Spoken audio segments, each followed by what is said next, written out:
A very warm welcome to this webinar about the ISS major on social policy for development.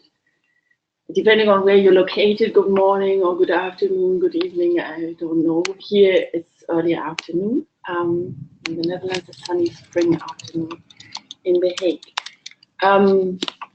My name is Karin Astrid-Siegmann. I'm the convener of the ISS major on social policy for development, but I have colleagues and participants in the major with me, and maybe they can introduce themselves.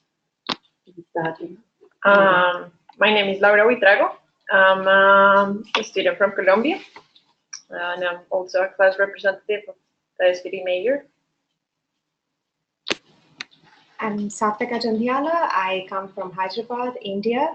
I've also taken the SPD major. Hello, ¿cómo está? Hola, I'm Charmaine Ramos. I'm a postdoctoral researcher here at ISS.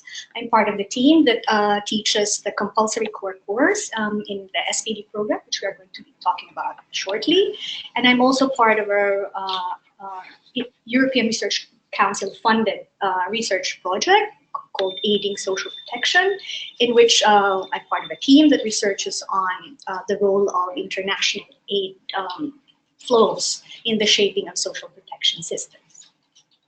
Right. We're trying to give you an overview, not just about the major, but also about how studying at ISS looks like.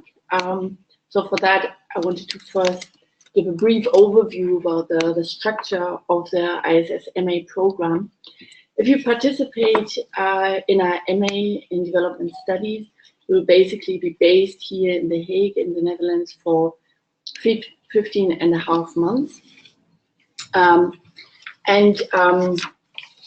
You decide between different majors, social policy for development being one of the 5 majors. I assume you can have a look at the slides. You see that there are other majors regarding environmental and agrarian studies, social justice, governance, economics for development. I think what students appreciate particularly about our MA program is the international and diverse learning environment. Many students or alumni actually talk to me about that being the most life-changing experience of their period here at ISS. Of course, apart from all sorts of inspiration through the courses that we teach. Apart from this life-changing experience through the international environment, the courses that we teach, and I'll focus more about that on that a little later. Students at the ISS also have a lot of space for focusing on their own research interests. There's a big chunk of the credits that you have to make for your MA is actually to design and implement your own research based on your interests that you come with or that you develop while being here at ISS. And SPD, our major, actually offers quite a bit of support for that. It's on a competitive basis, but for people who come up with good proposals and are sort of in a position where they don't have easy access to other research funds, they can get a significant subsidy for implementing their field research. I think another key feature of our MA program across majors is that we try to have a good integration of both theoretical depth, of critical a critical perspective on development studies, but also integrate engagement with policies, other interventions, and practices of development. We now move on to a closer look at our major. Key topics of the major on social policy for development are actually issues around inequality, social provisioning, and poverty. Particularly in the core course, which starts after 2 months into the MA program, we focus on social policy systems in different areas of social policy. And maybe Charmaine, who's involved, she already mentioned that in the teaching of that core course, she can share a bit about the topics and the approach of that course. Yeah, sure. So we can, what we try to inculcate in teaching social policy is that we begin from an ethical starting point that social development is not something that societies should pursue after economic development has been achieved. So the way we relate social policy to development is that it's both constitutive and instrumental to development. So it's not something that we pursue after society has achieved economic development. And we particularly give attention to social policy as a system because we want to avoid a narrow conception of social policy as just being about public policies delivering special, a range of public goods. We think that although the state plays an important role in the provision of these goods, when you think of social policy as being collectively provisioned, so you have families and in many developing countries, non-state actors actually also provide social policy. So it's a system of social collective provisioning, the way we see it, and it has informal and formal features. So we treat it as a public policy sphere, but we're very, very, very interested also in informal aspects of it, because we know that the way these goods are delivered are not just through formal public policy systems. And so, for example, when we talk of social policy as a system, we're interested in exploring who provides it, who has access to it, and how it's provided, who pays for it, bears the cost of it. So these are the institutional technical parts of this. But we see these technical bits also as being politically informed, because societies, decide on how to answer these questions together. So these choices are made in the political arena. So it's a very interdisciplinary approach to the field, I suppose, is important to highlight. And I think as part of that interdisciplinary approach, it's important to highlight that it's not one critical perspective that dominates, but it's basically a combination of both political economy approaches to social policy for development and also for structuralist approaches. Yeah. So on the next slide, we've given a couple of examples of topics that are being discussed, ranging from the provision of basic income grants or employment guarantee programs as forms of social protection. Questions are being discussed regarding power and inclusiveness in education systems, but also in other spheres of social policy. There's a lot of focus on children and young people, sort of what their own preferences and ideas are about social policy. And maybe sort of you can also chip in a bit, sort of what discussions in the core course you found interesting for your particular. Well, so just to like a third point, I come from a background in which I'm been working with communities and trying to understand how they engage in order to overcome poverty. So that was my main interest when I decided to come to ISS, because I thought that ISS will provide me with a critical perspective in how to analyze this kind of context. and understand it in a more holistic way. So the major course, I will actually say that all the courses that I'm taking now, because I'm also taking classes not only from SPD major, but also from other majors, have given me the opportunity to understand how local initiatives, for example, can help to overcome poverty in these kind of communities, but understanding that poverty is not only related to economic basis, but also has to be understood in a multi-causal way, and also in a more broader sense, understanding that poverty is a phenomenon that have an implication in the multiple dimensions in the human life. So this, I think every single class that I'm taking so far is giving me more and more input to go forward in what I really want to understand. And like right now, I'm finishing my courses to specialize in local development, which is not a part of the SPD, but it's a conjunction between SPD classes and classes from another major, that is the governance major. So this is, like, as Charmaine or Karim have been talking about, this is a very interdisciplinary major, and also like the university per se is very interdisciplinary.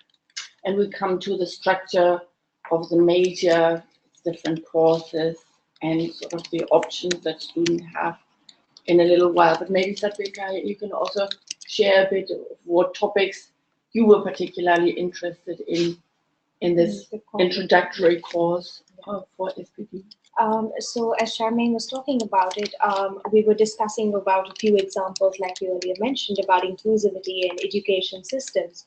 Given my background from India, where I was particularly looking at children and youth and education systems, what I took out from the core program was we were focusing on targeted and universal approaches, or we were focusing on social inequalities or exclusions and inclusions, and how does these concepts that we were discussing in classroom can be linked to practice.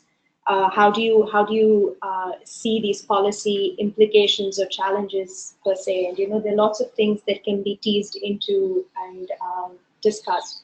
And given what Laura has just said, that it's a very interdisciplinary approach, also a very diverse classroom. So it gives us so many views from different perspectives that really enrich our knowledge base and systems. So it's actually mutual learning. It's not just sort of the teacher on the one side and students on the other side. Absolutely. At least that's my experience during the past 10 years here. There are about, I think right now we have 13 teachers who are to varying degrees involved in the social policy major.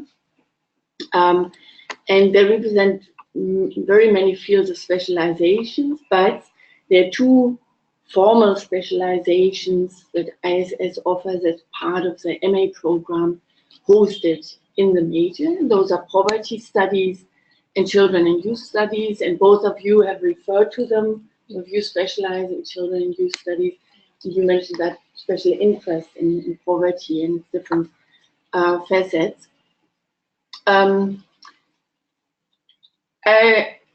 I wanted to say a bit about our teaching. Diversity in the classroom is one of the features that is I think, mind-blowing, at least for me, but I hope for all the teachers, experience, that you actually can learn so much about how social policy plays out in different contexts. I think most of us try to organize lectures, classes in a participatory manner in order to be able to actually get sort of all the rich experiences, professional experiences of the MA participants as well. And I think because ISS is basically a small place compared to other universities, it's comparatively easy to approach us, to continue discussions over a cup of coffee during or after the session, or simply knock at people's doors to ask for literature, or just continue discussing, be it about the classes or be it about own research interests or assignments. But maybe you can also share a bit about your experience in the classroom from students' perspectives. Well, I personally find it fascinating. The first classes that I had, the first class that I have in the major, which was the major course, because we were a small group, but highly diverse. The course was all the time leading us to talk about our experiences. It tried to link our experiences from back home to what we've been learning in the classroom. So it's like every single day that we have class, it's a continuous discussion in how can we actually take all the theoretical frameworks into applying into the field, which really makes it a more vivid kind of experience. Yeah. And I love the ISS as because it's really offering a multicultural environment that I doubt any other university, at least in development studies, has it. So yeah, that would be my point. And I think just related to that, the diversity doesn't just have to do with people coming from different countries, but also coming from different professional and practical development experiences. So it's a real resource. So students here are not just students who listen to teachers teach, but they are a real resource that I teach learn from. And we design our courses having that in mind, that students actually have very rich experiences that we can draw upon. I think that's observed in the classrooms because we're constantly encouraged to discuss in smaller groups within a class. And we're constantly asked to engage with whatever is happening in class, be it the concepts or the theoretical frameworks, and discuss with within our smaller groups, and then we come back to have a larger discussion. And I find it absolutely exciting. Another learning for us is also how do we talk to each other, because yes, we use the common, English language, but coming from such different backgrounds, how do we in such a short span of time talk to each other within, this smaller group and explain to them about this larger background that we're trying to, tell them. So it's a learning in itself too. How do we talk to people? How do we send across the message that we're trying to say or understand these things and put them in perspective? Thanks. What we'll do when we upload the slides or this webinar is also include a little clip that gives you a little peek into the classroom. Let me say a bit more about how the major actually fits into the overall MA program. In order to graduate with an MA in development studies, sort of you start studying at ISS in September, and 16 months later, in December of the following year, you hopefully graduate not just with an MA in development studies, but also with a major in social policy for development. And all four of us have talked about what we call the core course here, which is the introduction into the major, which starts in October or beginning of November. That's term 1A, which probably you can see on the slides. Before that, students have introductions in different social science disciplines, political science, economics, sociology, in order to provide a level playing field for people who have very different backgrounds so in social sciences. And this core course of 8 credits is followed by at least one other major course that's like provides the thin program for the major. The core course in autumn, together with another course, either one on poverty, gender, and social protection, which takes place in term 2, meaning between January and March, or a course on children and youth policies, which takes place in term 3, that is between April and June. But there are other courses that are offered within the major, but they are open for people outside the major as well, which focus on other aspects of children and youth studies, like the course on children, youth, and studies in development context. We have a course on population. We have a course that focuses on issues related to poverty and decent work, which I teach. And there's also a connection to a course on migration and development, which you don't see on the slide. So these are basically the different courses that are associated with our major. There's another component of 4 credits that is basically the support for students' development of their own research, which is called the research paper here at ISS, basically an MA thesis, which is, as I mentioned before, quite a significant chunk of credits, 27 out of 88, which has to focus on a topic related to the major. But as you realize, so social policy for development is quite a broad and flexible umbrella for many topics that might be of interest for you. I think what Laura mentioned earlier is already indicative that you can choose how much you want to focus on your major. And what you see on one of the slides, thin major versus thick major, gives you an idea of these options. On the one hand, you only have to make sure you participate in the core course that we talked about earlier, and one additional major course of 8 credits. And of course, you have to do your research paper in the realm of the major. And that's basically the mandatory program. And then you pick and choose whatever is of interest to you.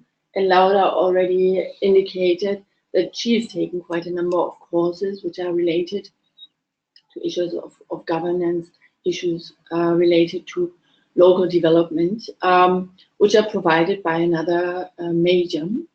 Some other people actually focus the courses they choose very much on SPD.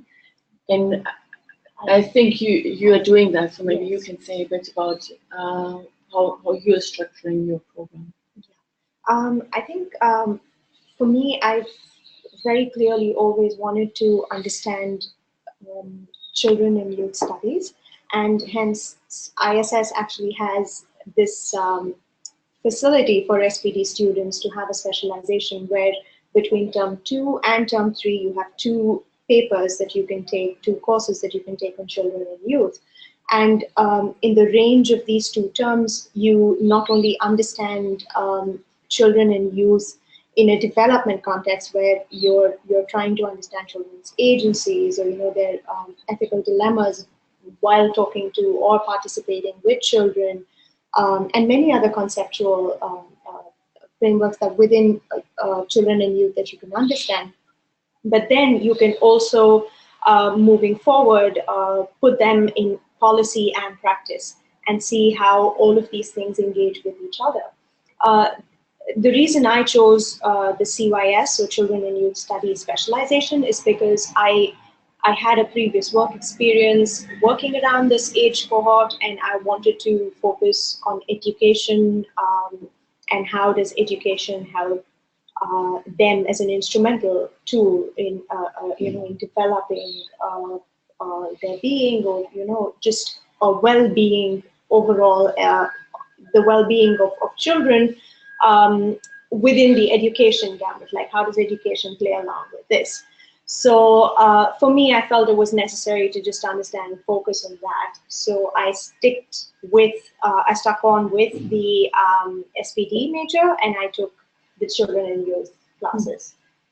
Just as an additional point, perhaps, for those who are not as sure as Laura and that bit about what we want to do, there's a system of mentorship in place that will help you figure out, decisions for what to major in. So there's a one-on-one system of mentorship in place in which you will be assigned a mentor, and you can discuss if you're unsure about, how to structure your study program. You will have a mentor assigned to you with whom you can discuss these issues and help you figure out, because these are sometimes tricky decisions to make. So there's a system in place to help you figure it all out. You already mentioned, or we already mentioned the two specializations that are part and parcel of the major, the one on children and youth study, one on poverty studies, and actually from next year onwards, local development strategies will also be linked to a SPD, because the course on work in poverty and decent work will be part of that specialization. But that's for the people who are listening to us or watching us abroad and not yet this cohort. Yeah, maybe we can talk about a few examples of research papers.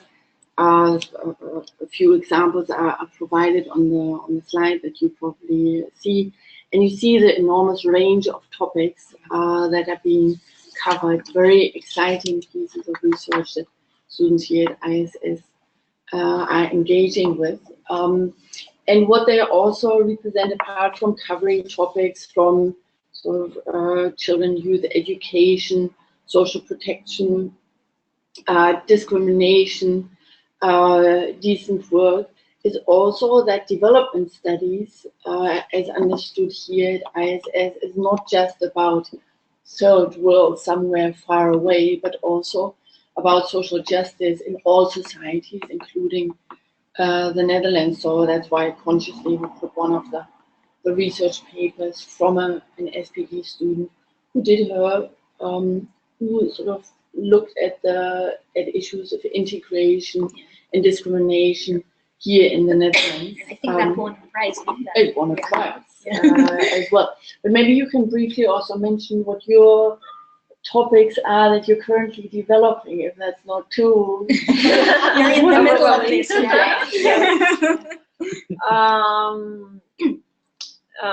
well, we're still in the middle of trying to figure out the correct way to go through. But yeah, basically, my interest remains in the same thing, and what I want to do for my RP is trying to understand how local initiatives change in terms of challenge dynamics in a particular community by the use of new technologies that aim to help to overcome poverty in one particular region in Colombia.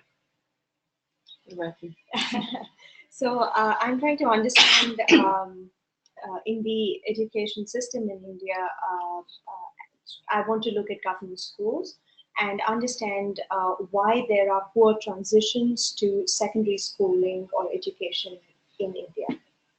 The data shows that until class 8, India has almost achieved a universalization of net enrollment rates. So access has been created, but then the same is not replicated once a child transits or does not transit. So, that's the puzzle piece for me, the low and the poor transitions, and I'm trying to understand the secondary education system. Sounds good. Yeah, these are some key issues in the major, but of course there are plenty of other things we could tell and share, but I guess it's best if we hear what you are interested in, what questions you have. So over to you. Thank you so much, Karin, Charmaine, Satvika, and Laura, for your presentation and your answers and your experience, of course. We'll move on now to the question and answer session. We have a few questions, particularly on the study trip You did mention.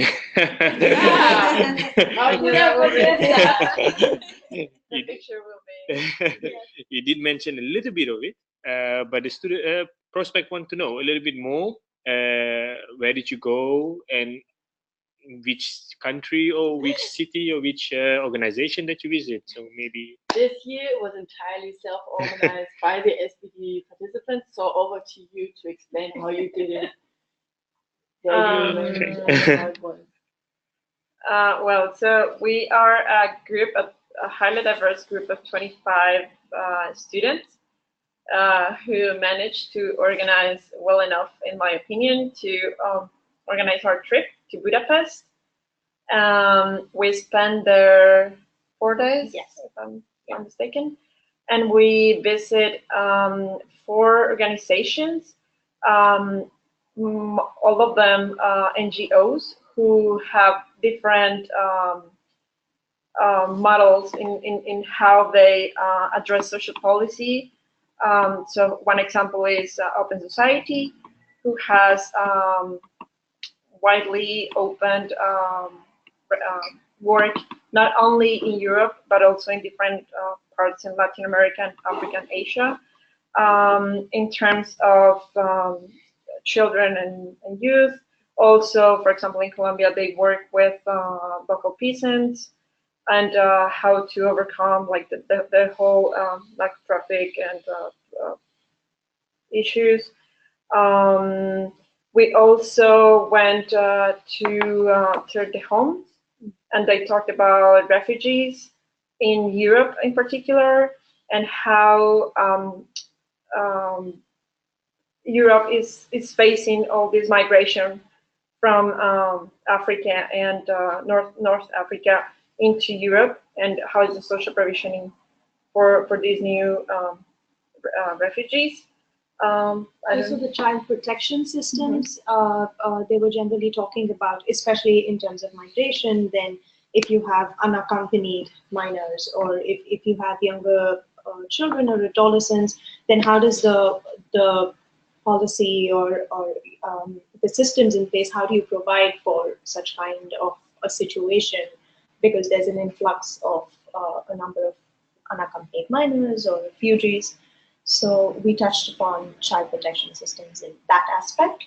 So just to give an example of how it did work, basically what happens is that each mayor, and you can correct me, I think, has a specific budget to do this study trip, but it's up to each mayor to organize their own trip. But of course, it's supposed to have and a study background and an interest of learning new experiences from where you're going to visit.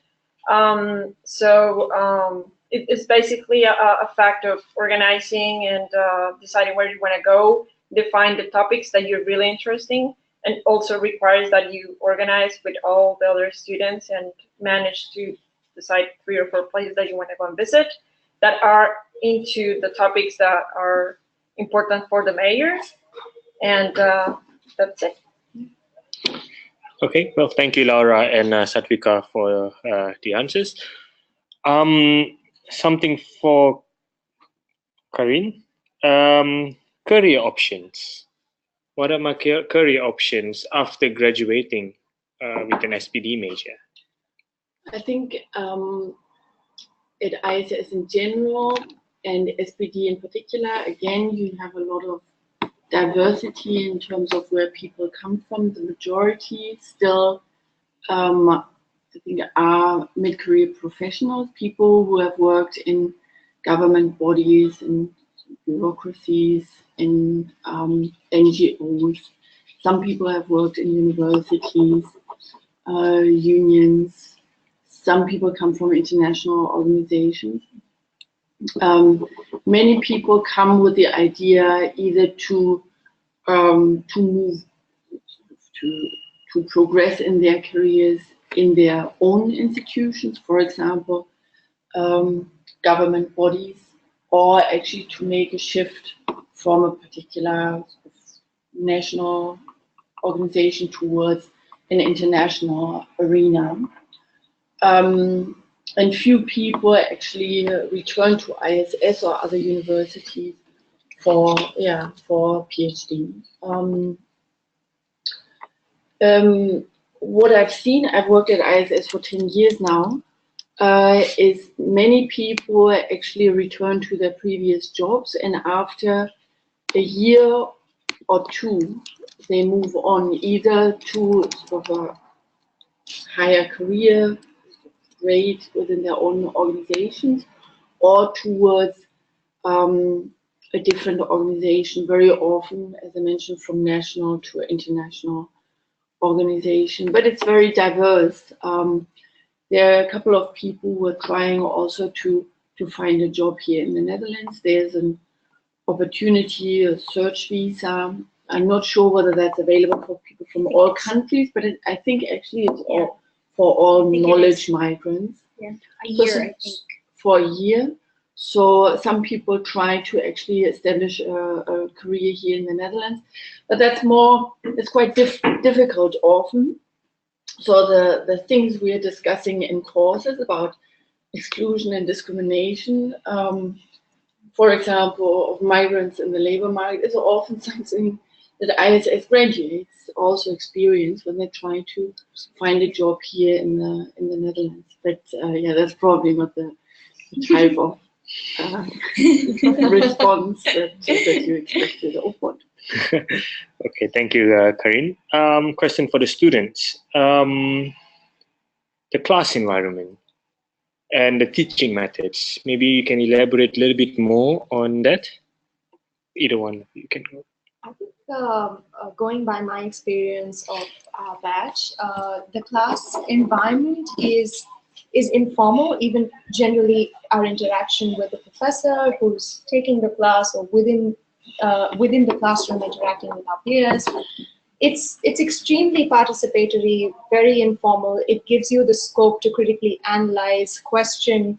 You don't have to accept a certain point of view that the professor is trying to make. Actually, professors are very open and they say, all right, if there's another point of view or something else, so please bring it up. So it's I think very participatory, a great learning experience.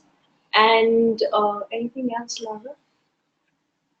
No, I'll just add that it's because of the informal context in which we're learning. All the time we are asked to construct and critique everything that we have been learning. So it's a constant invitation of think critically and not taking things for granted, which I think is one of the main or the most important things in not only in the major but in the university.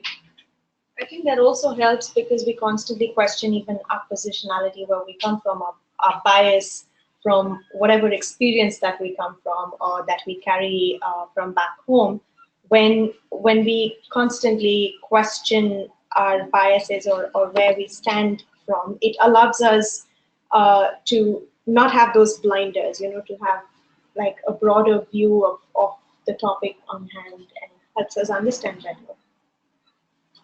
Thank you, Satvika and Laura. About research paper, do the student have to choose their mentor, the supervisor, or how does it work? Maybe you can explain that. The way we are doing it, but I think that's a common process within ISS, is that in March, students have to come up with a preliminary proposal, a topic, justification or motivation for that topic,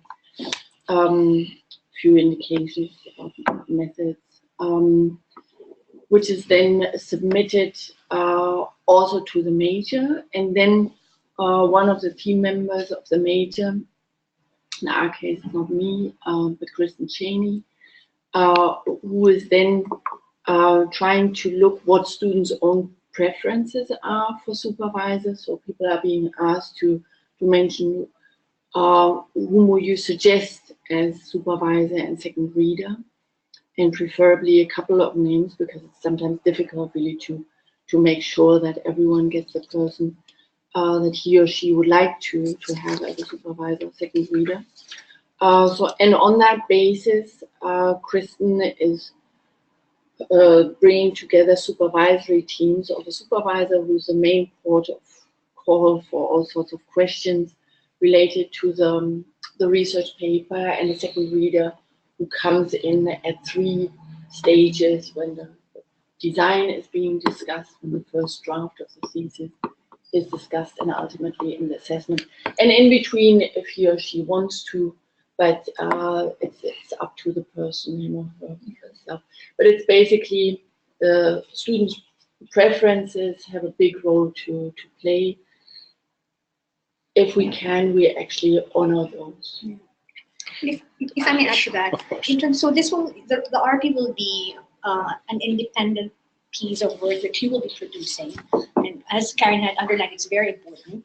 But you will also be supported all throughout the way. So apart from the supervisory team, you will have, there's a system of workshops at various stages of the production of the paper, when you design the research strategy after your first draft, in which you will be presenting your preliminary drafts and you will get comments from your supervisory team, but you will also get comments from your own classmates, so from your own cohort. So there's a system in which there will be student discussants in these workshops, and you will also be providing you will also be acting as discussants for your classmates. So there's this system of support that's in place throughout the process, so you're not left alone at all. Thank you, Charmaine. Karin, another question, very specific one about the topics in class that are covered. Do you cover topics about LGBT? Yeah. I think both in the core course, I'm not really sure whether issues related to sexual identities have a role to play. Maybe intersectionality. But I think in most of the SPD courses, they have a role to play as one axis of identity or line on the basis of which people are being marginalized, excluded, but also on the basis of which people mobilize for change. There's one course, but that's not within our major, but within the social justice perspectives major, which focuses on gender and sexuality as lenses for looking at development. And quite a number of people from SPD actually participate in that one, because they specialize in gender and development, which is a specialization hosted by the SJP major. So in that particular course, there's a lot of focus on issues of sexual orientation, and as sort of an identity that structures access to entitlements. That is, as I mentioned, often a reason for marginalization, but also sort of a basis for mobilization. And something might be relevant in that context. I don't know whether you've read that on the ISS website. There's actually a scholarship hosted within SPD, the Drei Linden Fellowship, which is actually for activists, LGBTI activists.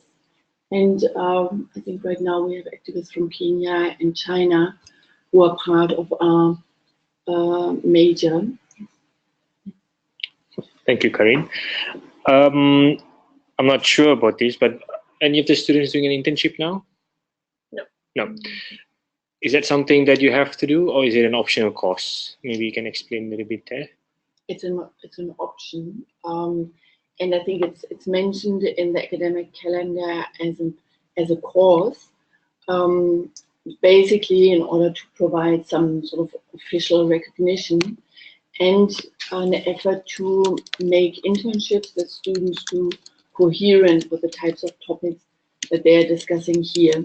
But some people do internships sort of as a formal part of their program, and others don't. To to be honest, we have a very full program, and I mean, so far you've been very nice in praising ISS and SPD in particular, but often students also sort of have difficulties coping with the rather packed program in 1.5 years. It's very intense. So it's also a trade-off whether people want to go for internships in addition to a rather packed program. And I say that in all honesty. It's not that I want to deter anyone, but you have to be very well organized and hardworking to be able to combine a packed MA program with an internship. Right. Thank you, Karin. A couple of more questions, particularly for the student. Do you have any student? Can you explain a little bit more about student committees and the organization that ISS have? And if you belong to any, can you explain what you belong into? Yeah. Okay. So we have a lot of activities that happen in ISS. We have student committees. We have the scholars that we call in ISS, which has an executive body and many committees that they supervise or they sort of coordinate. Let's call it coordinate.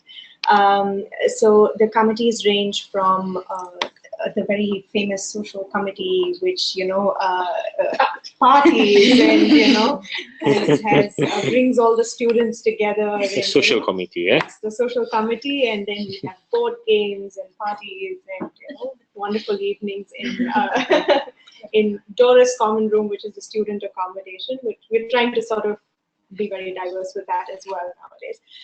Then we have the gender committee, the sexual diversity committee, housing committee, international committee. These are the ones that come at the top of my head right now. Maybe Laura can add in a bit. Well, I'm part of the housing committee. I live in Dorus, which is one of the buildings that ISS offer as accommodation for the students.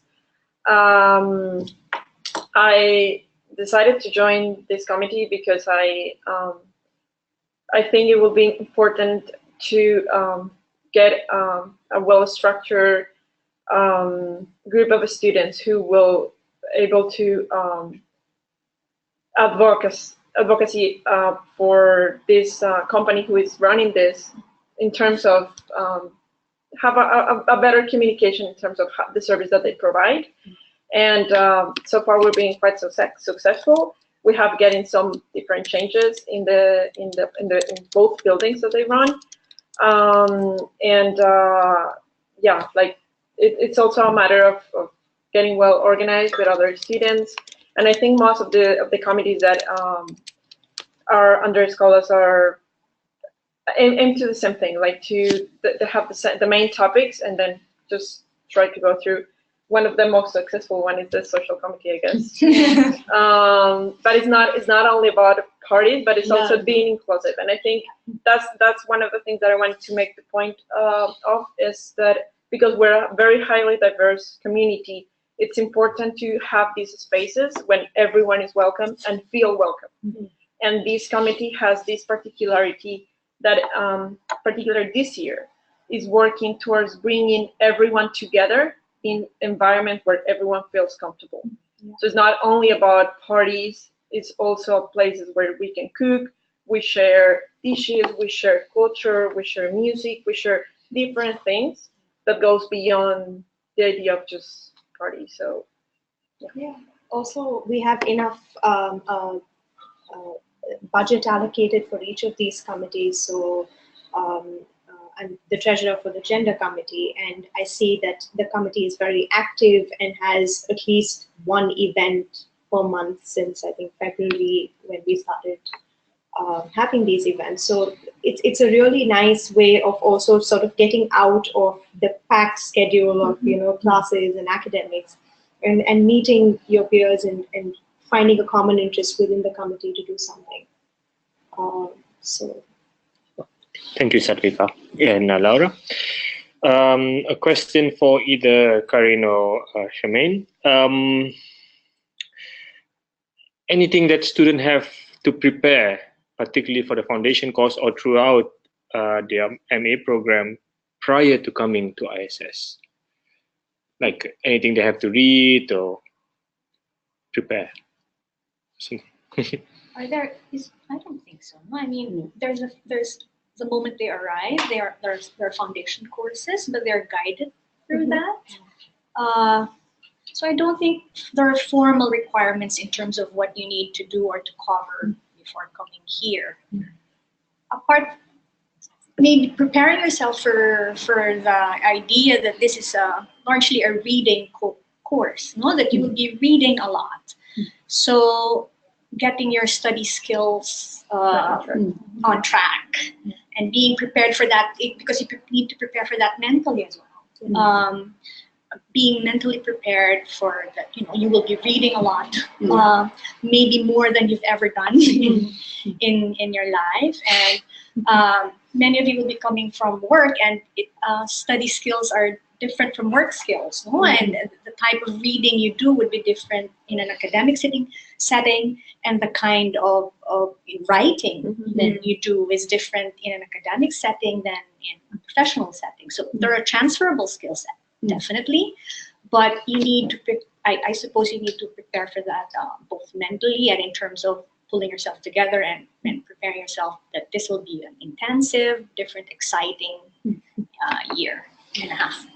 And I mean, if you want to start engaging with the literature or the types of literatures that you will be forced to engage with while at ISS, the academic calendar that is being published shortly before your arrival actually gives a lot of indicative readings. So that's there. But having said that, I think the focus is a lot on academic literatures, and there is this transition that you mentioned for people who come from sort of a professional background and have studied for a couple of years. So that's something you have to get used to. Most people, all of us who are sitting here, are not English native speakers. And, so that's also a transition for everyone, including staff. But I think apart from reading, maybe it's a slightly different topic, but related. Many of the assignments require that you engage with academic literature about your particular topic or foundation, general core courses, and but many of them actually are expressed in very diverse ways. You will have to write lots of exams and essays, but there will be policy briefs, there have been films, there will be all sorts of different types of expressions of knowledge, and that's also something that characterizes ISS, and maybe in particular this major, that there's an understanding, maybe a growing understanding, different in different courses, that there are different types of knowledges which should all be appreciated, and academic knowledge is not sort of the pinnacle of it, but we appreciate different expressions of knowledge and want to use these diverse expressions of knowledge also in courses. And that's something sort of that we as teachers are also trying to develop more and more to go beyond sort of conventional academic frameworks of assessing students' work. Well, I wanted just to add to the point that you just mentioned, in particular, the fact of the switch between writing and reading in your native language towards English, because as I see from my own experience and my classmates, that's something that can make a huge difference in the first term, because it's super, the change is like starting the master's is going through a lot of different kind of pressures that could be a little bit relief if you prepare yourself, at least in terms of preparing how to read and write in English. Because one thing is to be able to have conversational skills in English, but rather destined to write in an academic way. And we have essays, but we also have exams. So that will be just my only advice, to prepare yourself and like get used to it. Okay, well, thank you very much, Laura, Sadvika, Karin, and Charmaine, for your time. We have a few more questions, but due to time constraint, I will answer them. I will answer all of you personally after this webinar session is over. But for now, we have to conclude the webinar session. So thank you very much for joining. Thank you. Thank you very much. Yeah, and I hope all the participants who are viewing us now at this moment have a good insight of what SPD is all about. And if you have any questions, you can reply to the email that I'll be sending out in a couple of hours, together with the presentation slides and YouTube video of this recorded session. So thank you very much. And hope to see you in September. See Yes. you. All right. Bye.